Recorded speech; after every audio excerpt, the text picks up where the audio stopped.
Всем привет! Это канал Сабирин Нос, и здесь мы рассказываем о нашей жизни на Тайване. Сегодня я хочу рассказать про систему образования. Как мы выбирали школу для нашей дочери. Планируя переезд на Тайвань, мы спрашивали совета у местных. Местные говорили, что иностранцы чаще всего предпочитают все-таки выбирать Taipei American School, Taipei European School, жизнь в столице. Но ничего плохого про местные государственные школы нам не сказали. Мы спрашивали у русского клуба через Facebook мнение на тему школы, куда ребенка стоит отдавать. Мнения были очень разные. Кто-то говорил, что только в какую-то частную школу, кто-то говорил, что государственный прекрасный. Поэтому нам пришлось выбирать самостоятельно. Первым делом, естественно, как я ж мать, хотела лучшего для своего ребенка, мы пошли в Taipei American School. И это невероятное чувство, когда попадаешь внутрь подросткового голливудского фильма. Будто взяли американскую школу и целиком перенесли на остров. На первый взгляд понравилось все. Условия нам озвучили, что ребенок должен будет хоть немного говорить на английском, что будет входное тестирование, что берут не всех, что ребенок обязан будет посещать спецкурс за отдельные деньги для тех, кому английский язык не родной. Записываться и оплачивать сбор минимум нужно за полгода до начала обучения. Затем мы посетили тест, но уже без экскурсий, так как об этом нужно договариваться сильно заранее. Все понравилось. Тоже потрясающая школа, все хорошо. Но стоимость обучения в районе 1,5 миллиона тайваньских долларов. Для нашей семьи это запредельная сумма. Мы ее, конечно, рассмотрели, переложили на себя, но к этой стоимости добавим то, что необходимо проживать обязательно в Тайбэе, необходимо проживать около этих школ, это определенный район, определенный город. Соответственно, эти ограничения будут накладываться и на бизнес, и на жизнь. Затем был разговор с мамочками, у которых дети прошли успешную адаптацию в государственных школах. Нас успокоили, нам дали рекомендации, как лучше адаптироваться.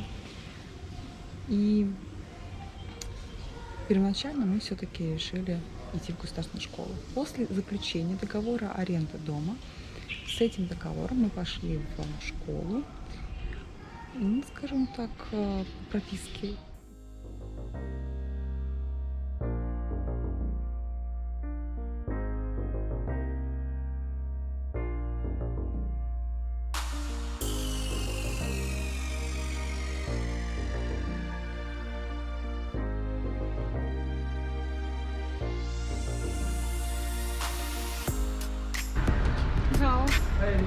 Ni hao. Hey, how old? 8岁， 8岁。 Температуру. Доня, температуру иди померь. Кепку сними.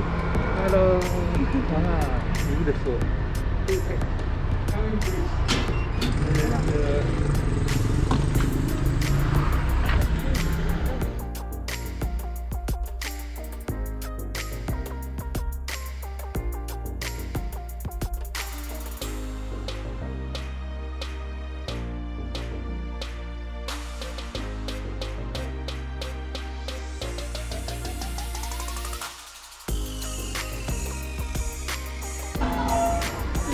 Это классы, что ли?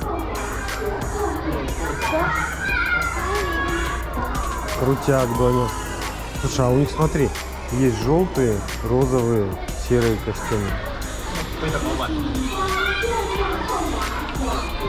She wants to go to this school. Yes. Can go come.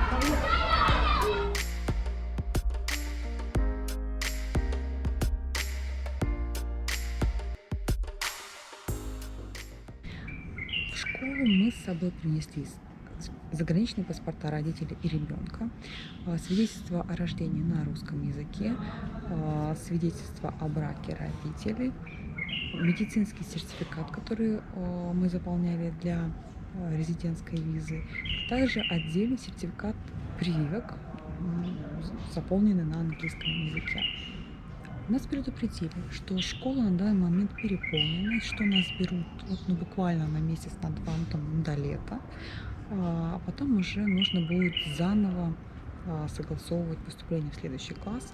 Нас это устроило. Нам чем быстрее адаптация ребенка пройдет, тем будет лучше. Сказали покупать в местном магазине школьную форму, а также подготовить рюкзак, термос с водой, миску для еды, салфетки, карандаши.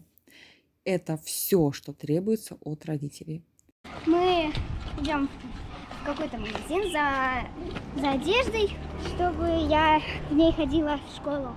Зимний комплект, который состоит из рубашки, брюк, спортивной формы и панамы, стоил $1500. Летний комплект, рубашка, шорты, майка и спортивные шорты, $1000 тайваньских. Мне идет. Тебе идет? Мне нравится. 然后令他不管说什么，你就说 h a l a 就好了。大小。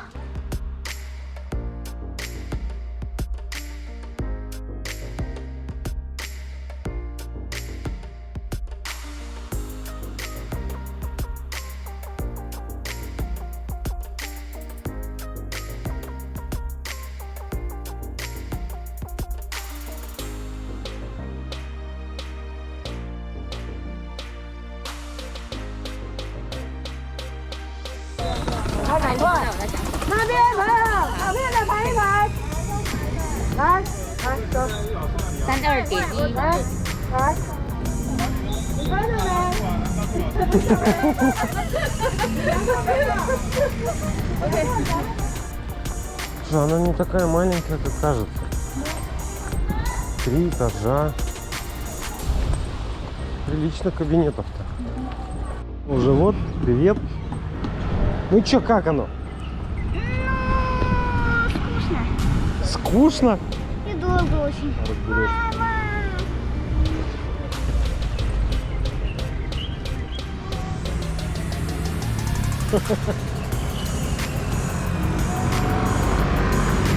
Меня не выпускали целых 5 часов. Куда не выпускали? Не выпускали. Я не разобралась, кто где и по какому предмету мы делаем. Что происходит вообще, да? Каролинка, как день прошел у тебя? Первый день в школе? Нормально. Учителя хорошие. Ученики баловные, как домашние котишки. Я 1,5 месяца в школе учусь, и у меня первая настоящая контрольная за четверть. Мы 3 дня готовились к контрольной, и я дошла до этого момента. Сегодня контрольная. Мне очень стеснительно, я боюсь получить низший балл по мандарину. После 6 недель в школе написала не хуже большинства в классе, по 92 балла за математику и за китайский язык. Мы оплатили счет за обучение, материалы, обеды и так далее за второе полугодие около $6000. Мы оформили продленку, где дочь делает домашнее задание. Обедают дети в классе из своей посуды. Еду приносят непосредственно в класс. Уроки по расписанию начинаются с 8:40 и до 12, 4 урока. Один день до 4 часов – это 7 уроков. В школе дочери выдали около 8-10 учебников и к ним рабочие тетради, прописи. Большинство учебников и тетрадей так и остается лежать в школе. Домой она носит учебники только чтобы я переводила.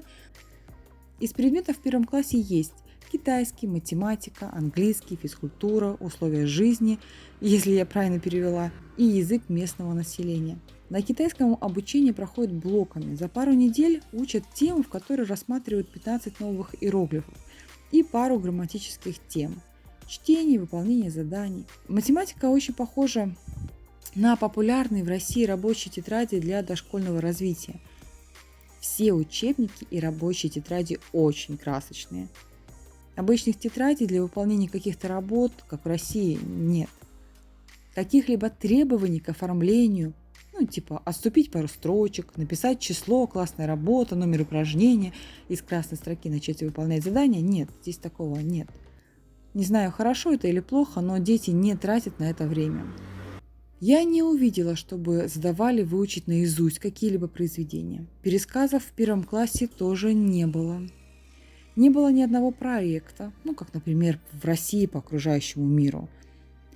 Английский совсем не сложный. Не было заучивания стихов, пересказов и тому подобное. Очень классно, что есть урок 4 раза в неделю, на котором детям рассказывают об окружающем быте, что и как происходит в повседневной жизни и как этим пользоваться на практике. Очень тяжело было 1 месяц, затем постепенно втянулись в процесс. Дочери понравилась школа и все, что с ней связано. Нравится, когда что-то начинает получаться. Сначала ей полностью помогали во всем. Сейчас она все чаще выполняет задания и контрольные самостоятельно.